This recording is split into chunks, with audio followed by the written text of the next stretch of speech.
नमस्कार, आप देख रहे हैं जोहार झारखंड। आपके साथ मैं हूं शिप्रा झा और बुलेटिन की शुरुआत इस वक्त की बड़ी खबर के साथ करेंगे। रांची से बड़ी खबर है, जहां नीति आयोग की बैठक से सीएम हेमंत सोरेन ने दूरी बना ली है। आपको बता दें, नीति आयोग की बैठक दिल्ली में शुरू हो गई है और झारखंड के सीएम हेमंत सोरेन इसमें शामिल नहीं हुए।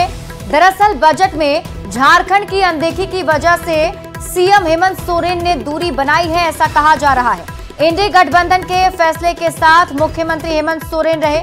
सीएम हेमंत सोरेन फिर से बकाया राशि की उन्होंने मांग की और केंद्र सरकार पर राज्य सरकार का 1,36,000 करोड़ रुपया बकाया है, जिसकी उन्होंने मांग की। बता दें कि प्रधानमंत्री नरेंद्र मोदी की अध्यक्षता में नीति आयोग की 9वीं गवर्निंग काउंसिलिंग मीटिंग है। नीति आयोग पॉलिसी मेकिंग के लिए केंद्र सरकार का एक थिंक टैंक है। प्रधानमंत्री नीति आयोग की अध्यक्ष होते हैं और सभी राज्यों के मुख्यमंत्री, केंद्र शासित प्रदेशों के उपराज्यपाल और कई केंद्रीय मंत्री जैसे कि गृह, वित्त, रक्षा और कृषि मंत्री इसके सदस्य हैं। और आज ये बैठक शुरू भी हो चुकी है। एक बार फिर से आपको समझाते हैं। देखिए, नीति आयोग की बैठक पर किन किन मुद्दों पर चर्चा होगी। तो सरकारी कामकाज में एआई की चुनौतियों और अवसर पर चर्चा हो सकती है। इसके साथ ही पानी, बिजली, स्वास्थ्य और शिक्षा को लेकर चर्चा होगी। जमीन संपत्ति के डिजिटलीकरण और रजिस्ट्रेशन को लेकर भी इस बैठक में चर्चा होगी।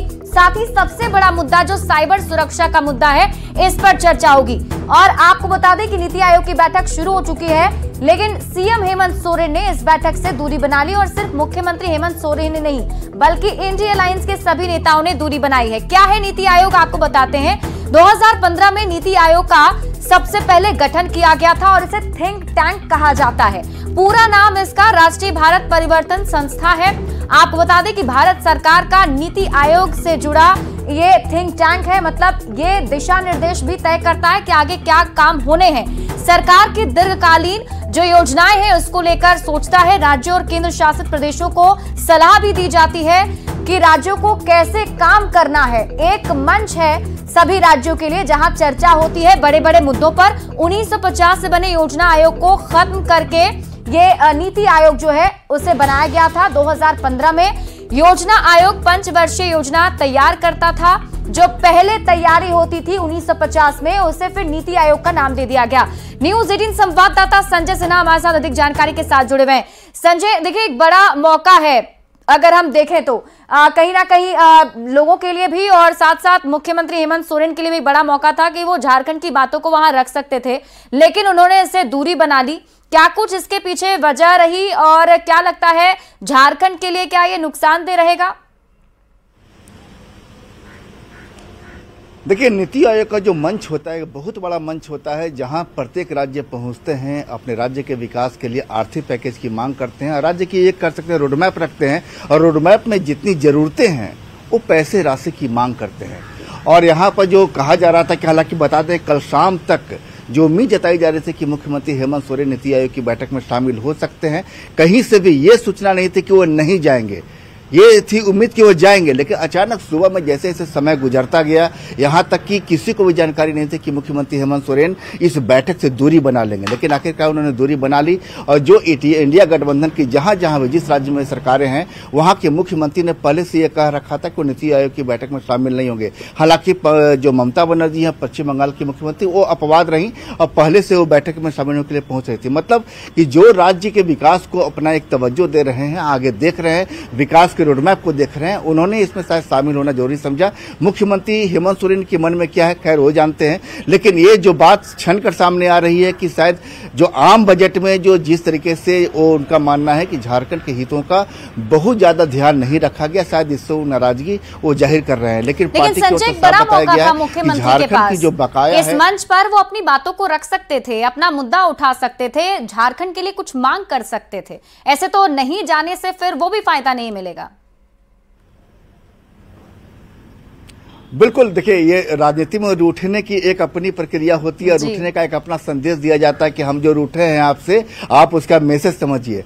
मुख्यमंत्री शायद रूठ कर वो मैसेज देने की कोशिश कर रहे हैं। आपका कहना सही है कि नीति आयोग बड़ा मंच है। जैसा मैंने पहले भी कहा कि प्रत्येक राज्य के दस्तूर की प्रक्रिया पूरी करते हैं, जब रोडमैप लेकर जाते हैं और उस रोडमैप के तहत अपने राज्य के लिए आर्थिक पैकेज की मांग करते हैं। और मुख्यमंत्री हेमंत सोरेन उनका एक ये भी कहा जा रहा था कि सीएम जब जाएंगे उस बैठक में तो जिस बकाये की बात पार्टी के हर फोरम हर मंच से कही जाती है कि 1,36,000 करोड़ झारखंड का बकाया है और हेमंत सोरेन जाएंगे तो नीति आयोग की बैठक में उस राशि की मांग करेंगे।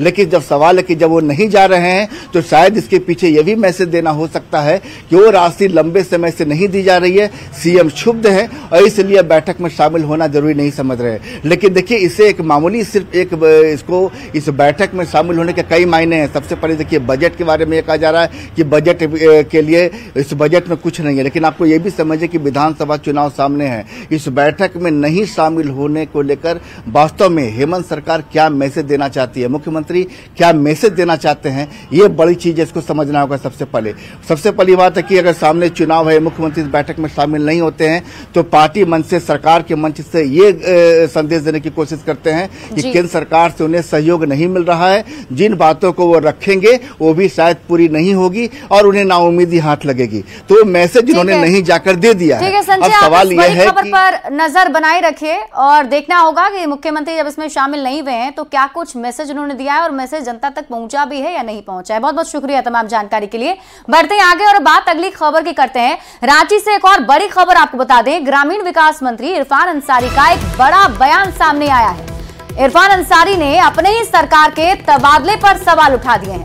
इरफान अंसारी ने कहा कि बाईपास करने से काम नहीं चलेगा, सभी की सहमति जरूरी होगी और जवाबदेही दी गई है तो मुझ पर यकीन रखना जरूरी है। मेरा साइन किया हुआ लकीर समझा जाए।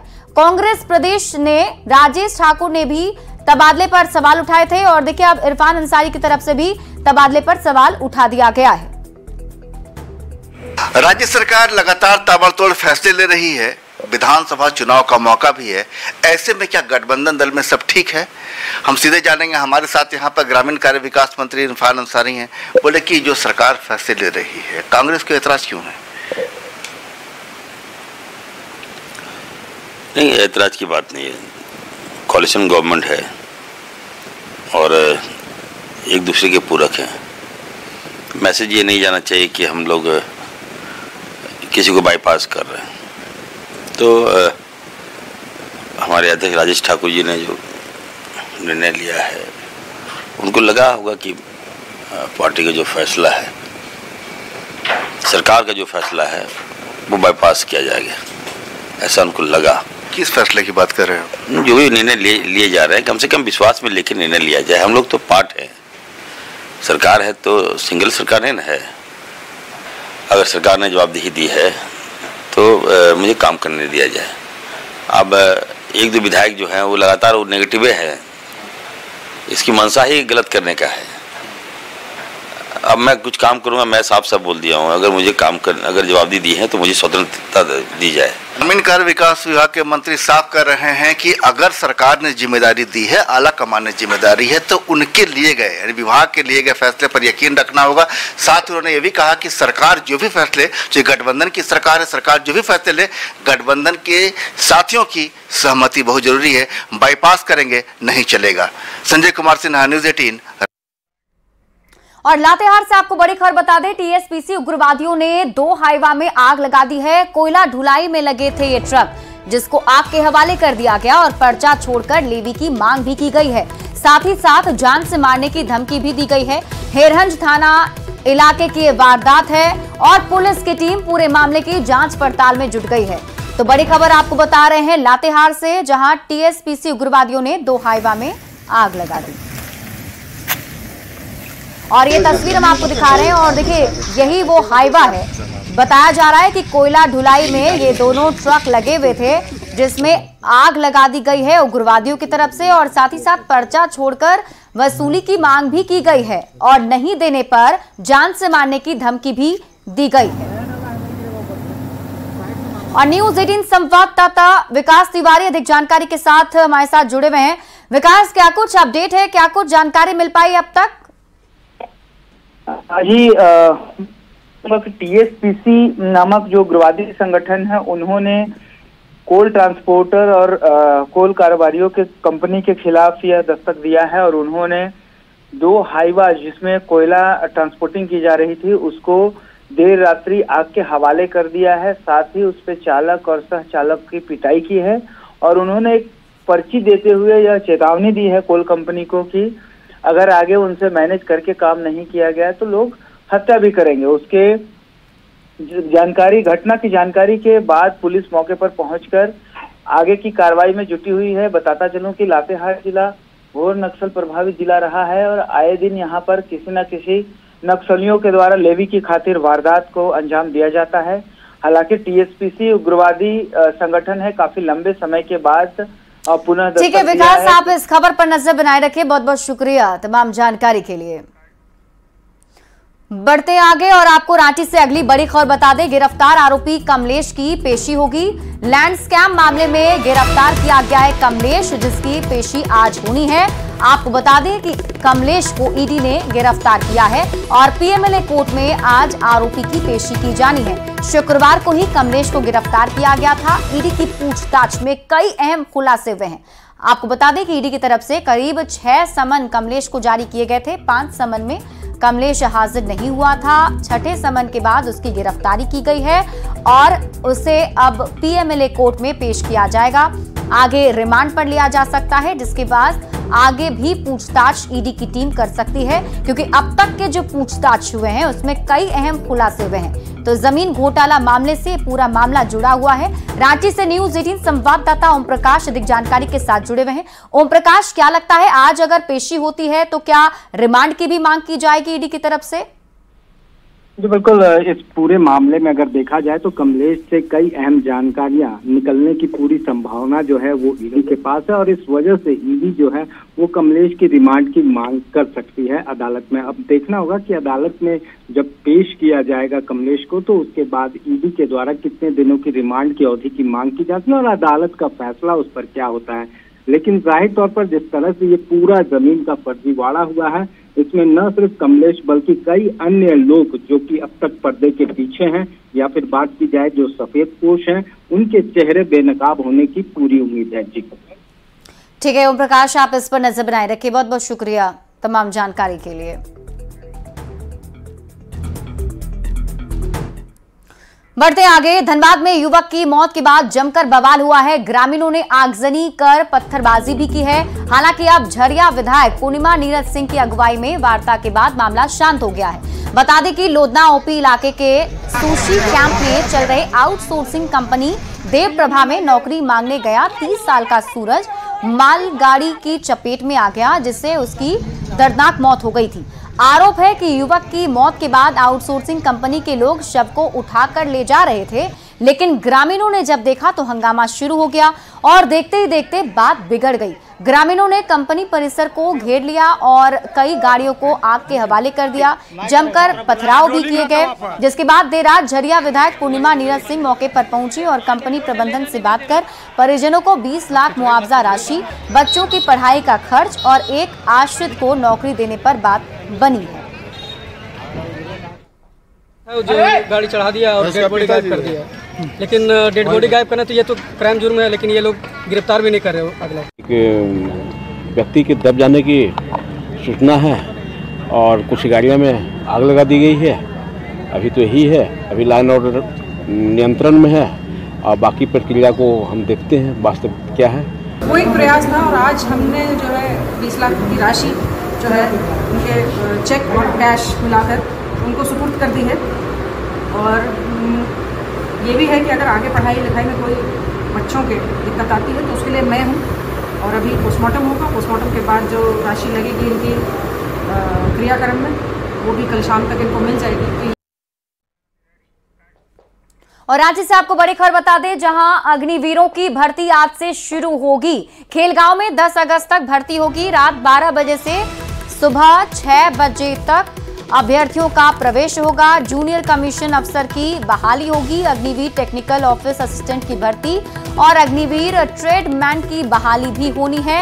अग्निवीर जनरल ड्यूटी की बहाली भी होगी। 6 से 8 अगस्त तक रिजर्व दिवस रहेगा, जिसमें ये बहाली की जा रही है। तो बड़ी खबर आपको रांची से बता रहे हैं। रांची के खेल गांव में अग्निवीरों की भर्ती होने वाली है। 10 अगस्त तक भर्ती की प्रक्रिया चलेगी। रात 12 बजे से सुबह 6 बजे तक जो है वो अभ्यर्थियों का प्रवेश होगा। और आपको बता दें, देखिए धार्मिक अफसर अग्निवीर टेक्निकल ऑफिसर असिस्टेंट की भर्ती जो है होने वाली है। और इसके साथ साथ डेट वाइज हम आपको ये भी बता रहे हैं कि कब किसकी बहाली होनी है। 27 जुलाई की बात करें तो धार्मिक अफसर अग्निवीर टेक्निकल और इसके साथ ही ऑफिसर की जो है बहाली होगी। अग्निवीर ट्रेड्समैन 8वीं और 10वीं पास जो है उनकी बहाली होगी 28 जुलाई को। 29 जुलाई को जनरल ड्यूटी करने वाले जो है उनकी बहाली की जानी है और ये प्रक्रिया जो है वो 10 अगस्त तक चलने वाली है। इसके साथ ही आगे बढ़ते हुए अगर हम आपको बताएं क्या कुछ डेट वाइज बहाली की बात कर रहे हैं हम और 27 जुलाई की बात कर लें तो इसमें देखिए बताया जा रहा है कि जो यहाँ पर अग्निवीर हैं उनकी बहाली 27 जुलाई से लेकर 10 अगस्त तक होने वाली है और हर एक दिन एक एक कैटेगरी के लिए बहाली जो है वो की जानी है और इसीलिए अग्निवीरों के बीच में भी काफी ज्यादा उत्साह देखने को मिल रहा है। बढ़ते आगे और बात अगली खबर ही करेंगे। रांची से बड़ी खबर मिल रही है, अगले 3 दिन मॉनसून कमजोर रहने वाला है क्योंकि बताया जा रहा है कि कई जिलों में जो है मॉनसून अब कमजोर पड़ जाएगा। हल्की बारिश के आसार हैं। पिछले 24 घंटे में कई जिलों में भारी बारिश हुई है। पलामू, हजारीबाग, रामगढ़, लातेहार और राजधानी रांची में भारी बारिश हुई। 30 जुलाई से फिर रफ्तार पकड़ने वाला है मॉनसून। रांची के हुंडरू गांव में खेतों में पानी भर जाने के बाद किसानों ने धान रोपनी अब शुरू कर दी है। बता दें कि बारिश होने से गांव में किसानों के चेहरे पर रौनक नजर आने लगी है। मौसम की और अधिक जानकारी दे रहे हैं न्यूज 18 संवाददाता संजय सिन्हा। राज्य भर में पिछले 72 घंटों की बारिश ने किसानों के चेहरे पर मुस्कुराहट ला दी है। हम इस समय राजधानी रांची के हुंडरू गांव में हैं, जहां देख सकते हैं कि किस तरह खेतों में पानी भरा है और किसान भी खेतों में नजर आ रहे हैं। मतलब साफ है कि जिस बारिश का इंतजार था, जिस धान की रोपनी का इंतजार था, वो समय आ गया है। देखिए खेत के किनारे किसान पहुंचने भी लगे हैं। बोल रहे कि अब जो है खेतों में पानी भरा है, जिस मानसून का इंतजार था वो आ गया। हाँ, आ गया है। बारिश तो 3 दिन से बहुत अच्छी हो रही है और रोपनी भी लग चुका है हम लोग का। और घर से जो सोचे थे, हाँ, घर से जो सोचे थे जैसे कि रोपा अच्छा से हो जाए तो हम लोग का उसी से घर उड़ चलता है। 2 दिन से इंतजार, तो पानी नहीं, बारिश नहीं हो रहा था तो हम लोग सोच रहे थे कब बारिश होगा कब बारिश होगा। तो 3 दिन से बारिश आ रहा था, हम लोग को कुछ चेहरा में खुशहाल आ गया कि बारिश, अब खेती हो जाएगा हम लोग का। इस बार देखिए रहे महंगाई के दौर में तो चावल भी नहीं होगा तो फिर कैसे होगा, कैसे कि राशन कार्ड वैसे ही मिलता है, वैसे ही राशन मिलता है रुक रुक के, इसी ही चलते। आसमान में जैसे जैसे बादल घुमड़ते हैं, बारिश की संभावना जागती है, किसानों के चेहरे पर रौनक भी आती है। रांची का हुंडरू गांव जो है अब जो है खेती के लिए, धान की रोपनी के लिए पूरी तरीके से तैयार नजर आ रहा है। कई खेतों में धान की रोपनी हो चुकी है, कई खेत तैयार है। जाहिर है कि जब मानसून मुस्कुराएगा तो किसानों के चेहरे भी मुस्कुराएंगे। संजय कुमार सिन्हा, न्यूज 18 रांची। और अगली खबर आपको जमशेदपुर से बता दें, जहां शहर में देर रात से झमाझम बारिश हो रही है, जिससे कई इलाकों में बारिश और नाली का पानी घरों में घुस गया है। सबसे ज्यादा असर बगबेड़ा, बड़ौदा घाट और सिद्धू कान्हो बस्ती में हुआ है, जहां करीब 200 घरों में बरसात और नाले का पानी घुस गया। पूरा इलाका जलमग्न हो चुका है। इलाके के लोग अचानक आए पानी से काफी परेशान हैं। प्रशासन की तरफ से अभी तक कोई मदद नहीं दी गई, जिसको लेकर लोगों में गुस्सा भी है। लोग प्रशासन पर लापरवाही का आरोप लगा रहे हैं। चारों तरफ का नाला का पानी एक जगह से निकल करके नया बस्ती से होकर के जाता है और वहाँ पर एक स्लूइस गेट का निर्माण कुछ साल पहले किया गया था, जो कि वो प्रोजेक्ट पूरी तरह से फेल हो चुका है और इसकी जानकारी ऑलरेडी प्रशासन को दी गई है और उस विभाग के द्वारा भी स्लूइस गेट को कंडम घोषित कर दिया गया है। लेकिन विडंबना यह है कि बार बार प्रशासन को अवगत कराने के बाद भी आज स्थिति में हम लोग ऐसे पहुंच गए हैं। आज सैकड़ों लोगों के घर में भी पानी घुसा हुआ है। गिरिडीह में एक शिक्षक पर अभद्र व्यवहार और गाली गलौज करने का आरोप लगा है। मामला धनवार प्रखंड के आदर्श कॉलेज का है। जानकारी के मुताबिक 2 दिन पहले ज्योग्राफी डिपार्टमेंट से शिक्षक और बच्चे नेतरहाट टूर पर गए हुए थे। इसी दौरान शिक्षक और छात्रों के बीच जमकर नोकझोंक और गाली गलौज हो गई। छात्रों ने प्रिंसिपल को आवेदन देकर शिक्षक मनोज कुमार पर कार्रवाई की मांग की है। क्या है पूरा मामला, न्यूज 18 संवाददाता एजाज अहमद बता रहे हैं। इस वक्त हम मौजूद हैं गिरिडीह जिले के राजधनवार प्रखंड स्थित आदर्श कॉलेज में। यहाँ पर लगातार शिक्षक के द्वारा यहाँ पर छात्रों को परेशान करने का मामला सामने आ रहा है। तस्वीरों में आप साफ देख सकते हैं कि इस वक्त हम मौजूद हैं आदर्श कॉलेज में, और आदर्श कॉलेज के जो जियोग्राफी डिपार्टमेंट है, जियोग्राफी डिपार्टमेंट के सामने में है, और जियोग्राफी डिपार्टमेंट के जो हेड हैं मनोज सर, उन पर लगातार टीचरों के यहाँ पे छात्रों के द्वारा उन पर आरोप लगाए जा रहे हैं दुर्व्यवहार के, क्योंकि कल ही गए थे ये लोग, ट्रिप पर गए थे नेत्राहाट, और इसी दौरान इन लोगों में नोक झोंक के भी मामले सामने आए। कल पीजी ज्योग्राफी डिपार्टमेंट से हम लोगों के प्रैक्टिकल के लिए टूर पे लेके गया था हमारे विभागाध्यक्ष श्री मनोज कुमार सर के द्वारा। वहाँ पे हम लोग को काफ़ी गलत तरह से प्रताड़ित किया गया था, टारगेट किया गया था, और ऐसा इसलिए कि सब पैसे जो कलेक्शन किया गया था स्टूडेंट से उसको धूलमेल करने के लिए। तो ऐसा इसलिए मेरे को टारगेट किया कि मैं उस चीज़ का सिर्फ विरोध कर रहा था, बाकी विद्यार्थी नहीं कर रहे थे, हम तीनों ही कर रहे थे, इसलिए तीनों को टारगेट कर करके ऐसा धमकी दी। टूर के लिए गए थे तो हम लोग जब जिस रूम में ठहरे थे, जिस होटल में, वहाँ पर क्या हुआ था कि जब टूर के लिए सर्वे के लिए निकले थे वहाँ पर गेट लगा दिया, जिसके कारण हम लोग टूर के लिए नहीं जा। और इसे काफ़ी गंभीरता से लिया गया है, और हम लोगों ने भी जस्ट एक इंक्वायरी कमेटी सेटअप कर दी है और उन्हें 24 घंटे के अंदर रिपोर्ट सबमिट करने के लिए कहा गया है। गिरिडीह से न्यूज़ 18 के लिए मैं एजाज अहमद। और इस बीच आपको गढ़वा से बड़ी खबर बता दें, हाथी ने एक बुजुर्ग महिला को कुचल दिया है। बुजुर्ग महिला की मौके पर ही मौत हो गई। चिनिया थाना इलाके के पुरी गांव का ये मामला है। बताया जा रहा है कि महिला अपने घर में सोई हुई थी और सुबह करीब 4 बजे ही हाथी ने पहले उसके घर को तोड़ दिया, जिसके बाद महिला की नींद खुली। जब वो खुद को बचाने के लिए भागी तो हाथी ने उसे कुचल दिया। घटना के बाद गांव में दहशत का माहौल बना हुआ है। वहीं प्रभारी वनपाल का कहना है कि मृतका के परिजनों को दाह संस्कार के लिए 10,000 रुपए दिए गए और मुआवजे के तौर पर 4 लाख रुपए दिए जाएंगे।